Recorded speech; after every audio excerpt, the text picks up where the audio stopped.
Welcome back to Literature Guide. Today's video is about literary quotes or literary quotations. I have already produced 4 videos on literary quotes. This is my 5th video on literary quotes. If you have watched all the 4 videos on literary quotes, you must have found that all those quotations they have been asked in the competitive exams such as NET and SET exams and other university exams. This video will also be helpful for the students who are pursuing competitive exams and the other university exams. I have deliberately made this video for you. This is the 5th video on literary quotations. I have tried my level best to give you quality information through my videos. This video will also be helpful for the students who are pursuing university exams and the competitive exams.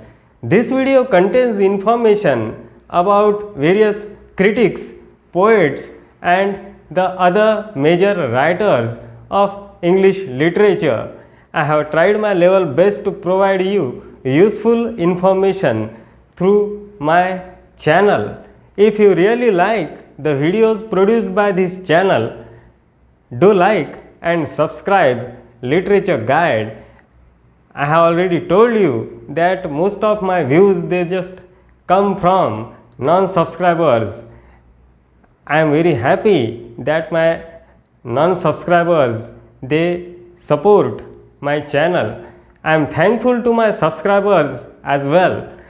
I hope you will like this video which is on literary quotes. I don't want to waste your time. Let's dive into the video and enjoy the video.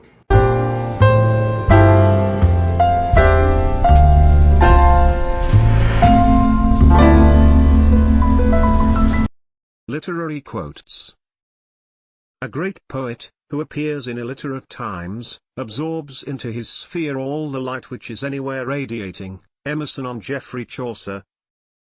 The crime novel is dealing with illegal immigrants, pedophiles, drugs, and it is dealing with the big moral questions of good and evil. Ian Rankin.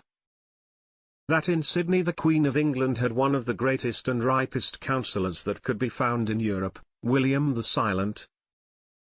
He is a wonderful man. His conversation teems with soul, mind, and spirit. Dorothy Wordsworth on Samuel Taylor Coleridge. It is not rhyming and versing that maketh a poet, no more than a long gown maketh an advocate, who though he pleaded in armour should be an advocate and no soldier. Sir Philip Sidney. One must have a heart of stone to read The Death of Little Nell without laughing. Oscar Wilde on Charles Dickens's Old Curiosity Shop. All that ever be present to the mind are perceptions. David Hume. Not things, but opinions about things, trouble men. Epictetus. Our minds are not made as large as truth, nor suited to the whole extent of things. John Locke. A miracle is a violation of the laws of nature. David Hume. I was bred to the plough. Robert Burns. He was the most wonderful man that I have ever known. William Wordsworth on Samuel Taylor Coleridge. There is the world of physical objects around us, which we perceive with our various senses, and surely all these things are not ideas. George Berkeley. The rank of Burns is the very first of his art. Lord Byron on Robert Burns. To have one's affections right and entire, not only in respect of oneself, but of society and the public, this is rectitude, integrity, or virtue. Anthony Shaftesbury. If there were no God it would be necessary to create one. Philip Dormer Stanhope. I was a good deal noted for a retentive memory, though it cost the schoolmaster some thrashings. I made an excellent English scholar. Robert Burns. If all his tears had been tears of blood, the poor man could hardly have been more debil. Hamish Miles on Henry Mackenzie's The Man of Feeling. Terror and I were born twins. Thomas Hobbes. His eyes were as wonderful as they were ever represented to be, light grey, and actually glittering. I am glad to have seen his weird face, and heard his dreamy voice, Harriet Martineau on Samuel Taylor Coleridge. The subject matter of Rossetti's work is always great and fit, nothing trivial, nothing illicit, nothing unworthy the workmanship of a master hand. A. C. Swinburne. There is a principle of reflection in men, by which they distinguish between, approve and disapprove their own actions. Joseph Butler. Poetry comes from the heart and goes to the heart. William Wordsworth. The desire of beauty being a fixed element in every artistic organization, it is the addition of curiosity to this desire of beauty that constitutes the romantic temper. Walter Pater.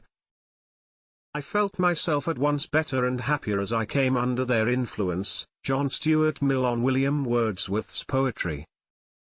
You have made me hunger and thirst after German poetry. Robert Southey to William Taylor of Woolwich.